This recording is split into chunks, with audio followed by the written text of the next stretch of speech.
and look in those journals. What has been published about those topics? You should reference scholars who published in those journals and covered this topic, because they are, if they published in this journal, they are reading it. And step further, they are likely to be your reviewers. So you want to acknowledge their work. Yes. So it's very important to frame your research question and this hypothesis, if you like, so this initial answer to this question, in terms of the debate, scholarly debate, which happens, and to identify where this debate was conducted. And then you have potential journals where you can submit it. And then we move to the designing methods. Yes, now research techniques and data collection. So these are the points I also was supposed to cover today. So in terms of data collection, because we are talking about international relations, and I think it is very important for practical reason to adapt general rules from social science to international relations. And we are talking about qualitative research. Yes, so this is here we are narrowing the scope of the whole idea of data collection. So when we are talking about qualitative research in international relations, you established a good research question, you conducted literature review. Now you want to move on to work with your data. So now it depends. Your research question, is it quite far distant history or is it recent? Yes, so in my paper, which I showed you, this was quite a far distant history, 19th century in China. Yes, so where I find data. So your data you will find even in 19th century, about 19th century China. My PhD candidate, she was a Mandarin speaker, so we were not unable to read documents. But there are very few documents from 19th century China which would be published. So if you have a historical paper like mine, basically your key source of data are works of historians. Yes, so these are secondary, we call it secondary data, because there are plenty of books about 19th century China written by historians, and plenty of books about interactions with Western powers. And for me, the data comes from history books. And it's fine, as you can see, yes? But most of you will not have a historical paper, yes? So we move on to more practical things, papers which are covering contemporary issues. What kind of data IR scholars use? Well, so first of all, IR scholars, we use, maybe I start differently. So collection of data and working with data, the first question you should ask yourself, what data is already available and what data you can produce. And you should focus primarily on identified existing data sources. This is the most important. And what are those existing data sources? So these are different documents, yes, international agreements. If we are in this example, I was using, let's say, official declarations of parties, programs, their programs, official statements of governments, official speeches of government officials. And so these are these are sources IR scholars tend to use. Furthermore, in order to establish facts, in order to find out what happened, sometimes scholars are also doing systematic reviews of newspapers, of weeklies, yes, in order to establish what happened. What is crucial in analyzing existing data is to define the set of the documents you are going to analyze. Yes. So, for example, my great colleague, Professor Alicja Curanowicz from the University of Warsaw, she was studying. She had a big qualitative study of the idea of mission in Russian foreign politics. So basically, she claims that Russia has a certain mission, that it wants to help the world, to save certain values, and she established what is the content of this mission, what is the idea of this mission, on the basis of hundreds of documents developed by Russian different branches of government. Yes, and she and her team were focusing on documents from, I think, covering 6 years, let's say, and you have to define where you start, when you finish, and there should be some logical justification for why you start here and you end here. And they studied all official statements about foreign policy of Putin, of the Prime Minister of Russia, of different branches of Russian government, including Duma, which made statements about Russian foreign policy. They also, these different strategic documents, and they were looking for the statements which brought this message that Russia has a certain unusual mission in international relations. So they went through all those documents looking for sentences, paragraphs, statements where Russian government claimed that Russia has a certain mission. And it's connected with Christian orthodoxy. It is connected with very, very deep cultural background of Russia.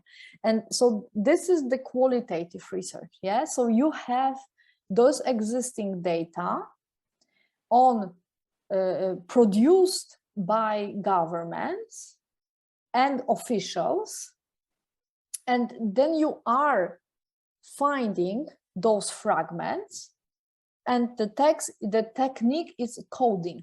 Yeah, so you have a set of those documents and you are coding them. So you are finding those statements which refer to the mission of Russia in foreign policy. And then once and it's a lot of work, of course, this was a big project, and I think 3 people were working on this coding enterprise. So once they had it, they collected all those statements and were looking for it in order to find certain patterns. Yes, so you look for patterns, and there are different ways to construct the tool for coding. Yes, once you are you're working on the texts and you are coding, there are a number of tools, and I think that it's impossible to cover all those different tools in such a short time, because this is very detailed. It's getting very detailed how to do it, but the whole idea is that you should find in this coding enterprise certain patterns, and then in your research you are showing how certain problems are being framed. In this kind of research, you can say how Russia imagines itself as a player in international relations, as a member of international community.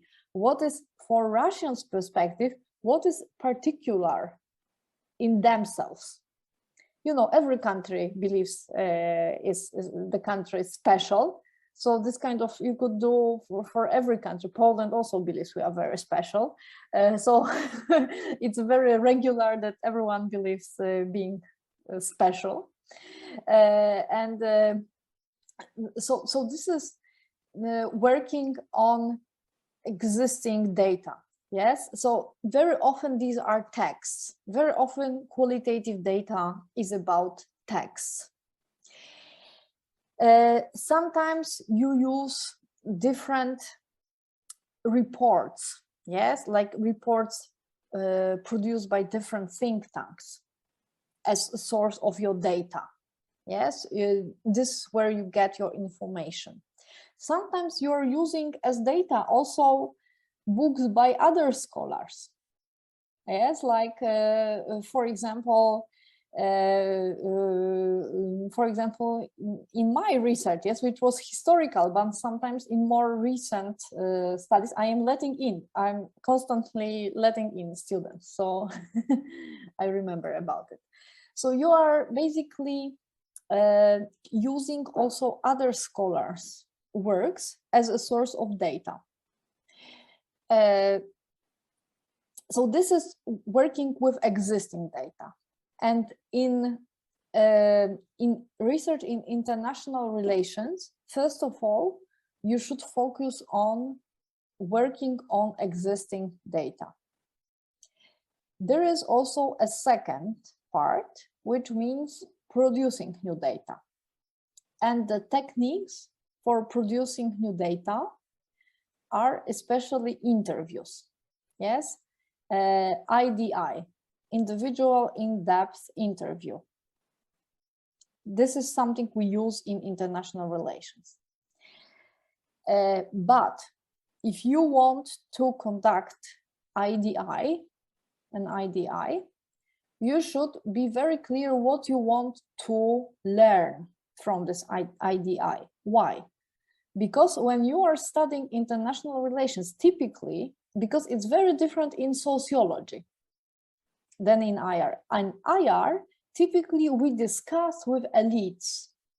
Yes, let's say you imagine that maybe you will meet ambassador of Russia in New Delhi, and he will tell you something you couldn't find in newspapers or in Russian official documents or speech of Putin. Yes, this is most likely, this assumption is wrong, because it's very rare that elites in private interviews with students, scholars, will say something more than they say publicly. So it's a waste of time and money to conduct interviews which are redundant. And elite interviews are very difficult. First of all, it's hard to schedule an interview with someone who is really in power and is taking those decisions. And secondly, those people, imagine, they have no motivation to tell you anything more than they say publicly. Why Indian Prime Minister should tell to a scholar something different, more profound than is already known from public statements? So normally it doesn't work. If you look at scholarship in international relations, very rarely you find meaningful research which is based on interviews.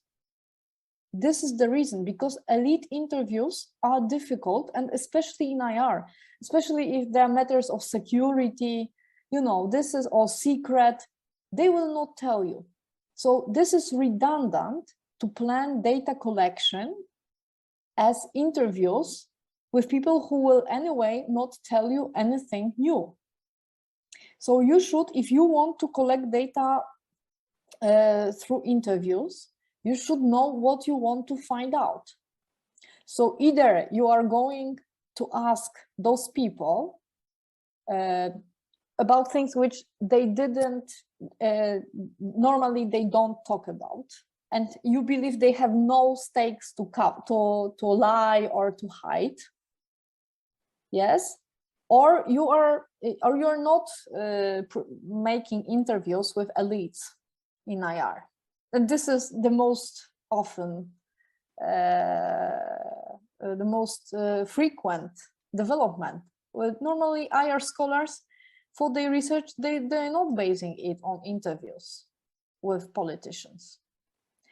And it's different from sociology, yes, because if you're a sociologist and let's say you are studying poor people, the discourses of poor people are not in newspapers. So if you want to know what they feel, how they see the world, you just go and ask them. You conduct interviews. But in international relations, you're anyway dealing with elites.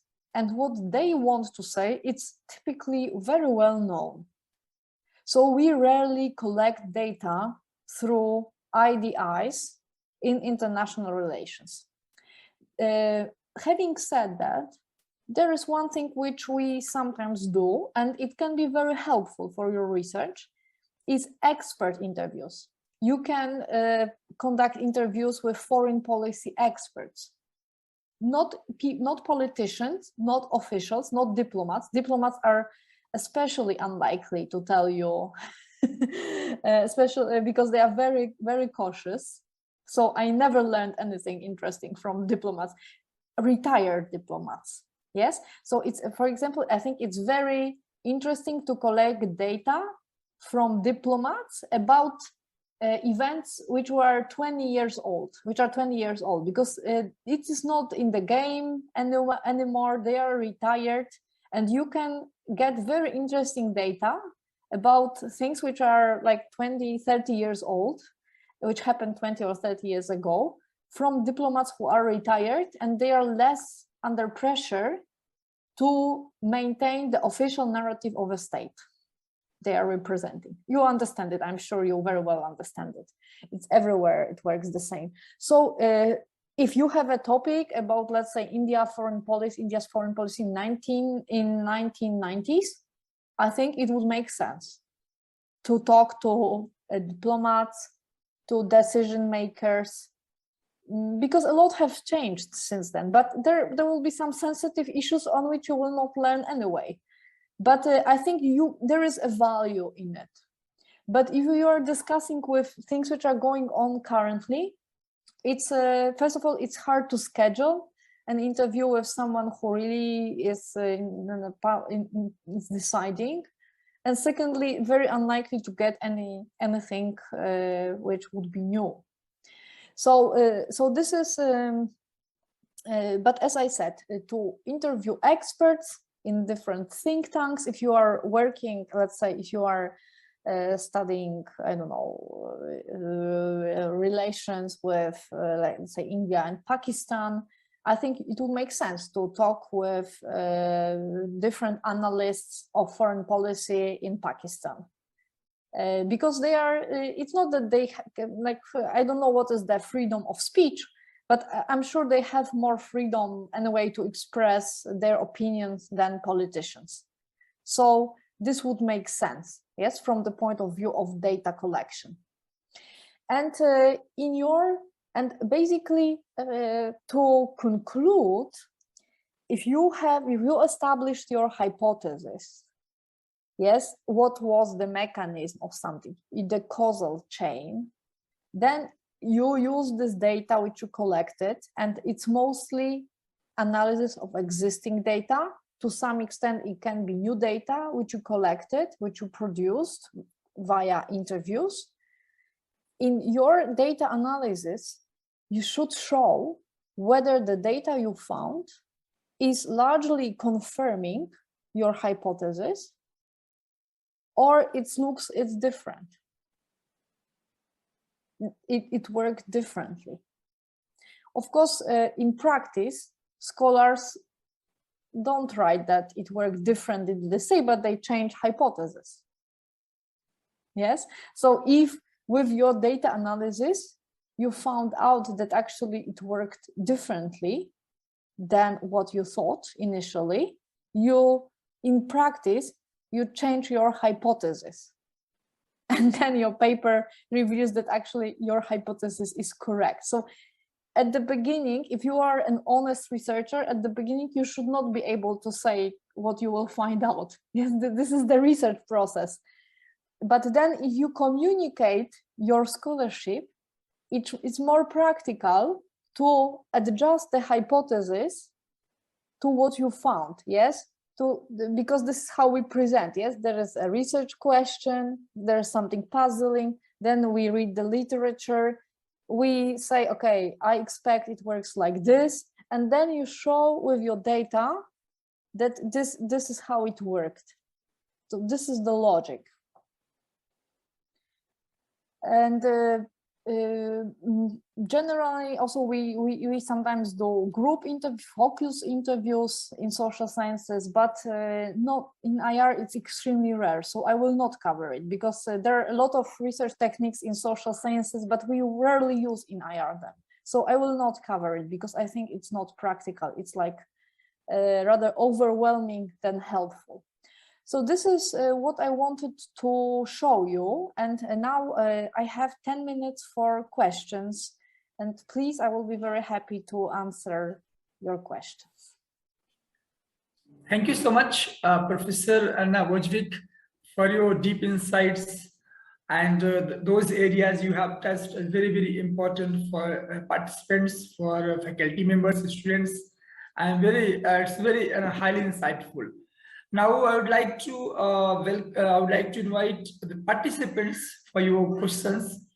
Kindly, you may ask the right question, or you may write in the chat box. And after that, Dr. Amna will make closing remarks. You are, by the way, you are the host now. I gave you the. Thank you so much. So, dear participants, any questions, if you have, you might ask. Mm-hmm. No questions?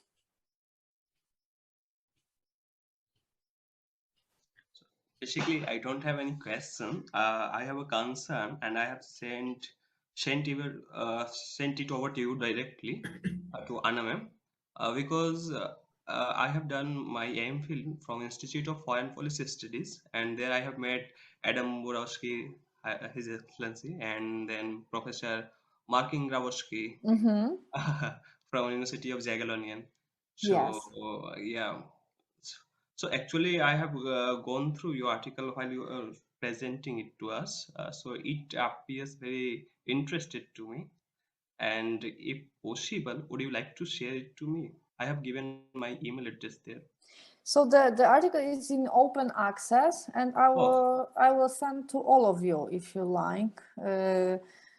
Because it has something a different style from we young scholars used to do in our research. So that's interesting. So yes, so you know, there are basically, if you yesterday when I watched the approach was from the book by Kinko Hein Verba. Yes, this was the dominant, and it is a very good book, which is treating qualitative research as an extension of quantitative research, and it is absolutely correct, and I think it can produce excellent scholarship. I just wanted to tell you that there is another approach which is helpful for me, and I'm sending you a title. You can find it online, A Tale of Two Cultures, Contrasting Quantitative and Qualitative Research. This is Mahoney and Gertz. These are all authors. And I also, I encourage you to read it. It is showing another option. So this is not either or, it's not Kinko Hein Verba, and this is saying, oh, they are wrong. No, but this is giving you another option. And my approach is with this, which I sent you, Tale of Two Cultures, Mahoney Gertz. So they say that quantitative research is effects of causes, that you know causes and look for effects, looking in large samples. But qualitative research is often also causes of effects, that you know the effects and look for causes.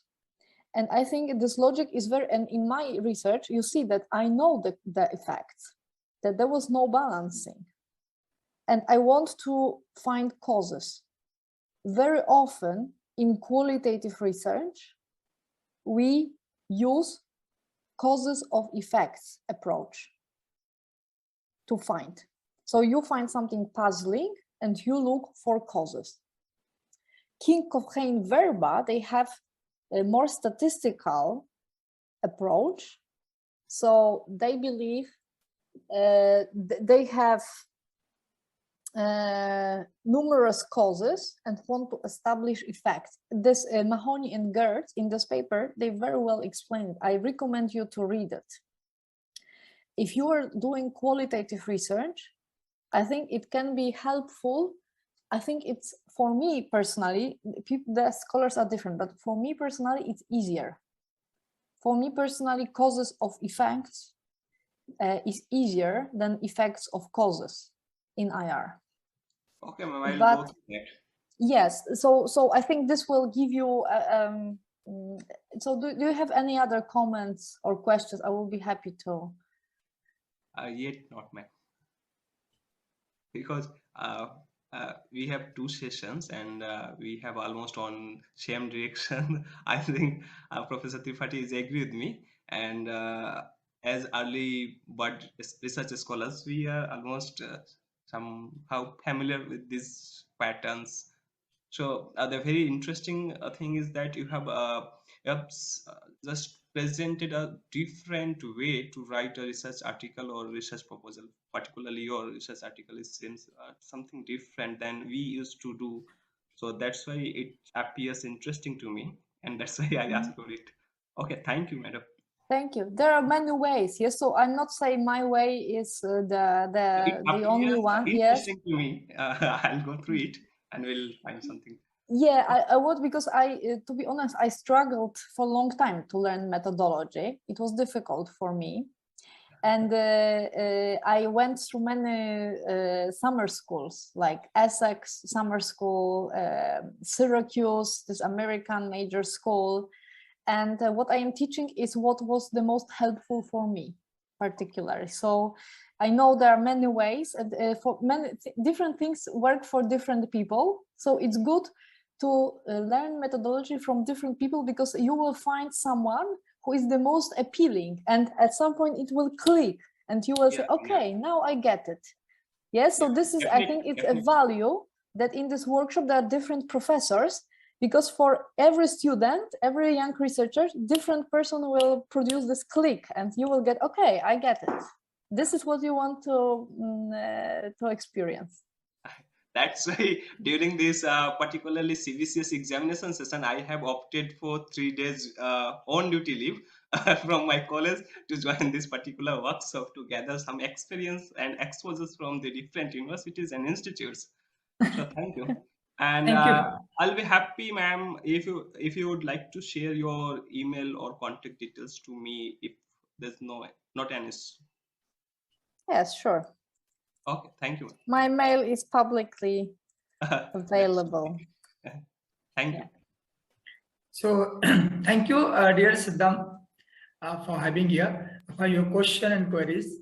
Now I would like to invite our colleague, Dr. Amna Mirza. She's an assistant professor at the University of Delhi, and she's a highly reputed researcher, and she has the voice of foreign policy, especially the Industrial Revolution and technological transformation.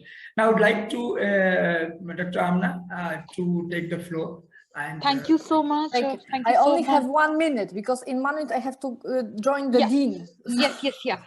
So thank you so much, Dr. Sandeep, for this kind invitation. At the very outset, Big thank you to Professor Anna, ma'am, for the wonderful insights that you shared with all of us in this very wonderful session.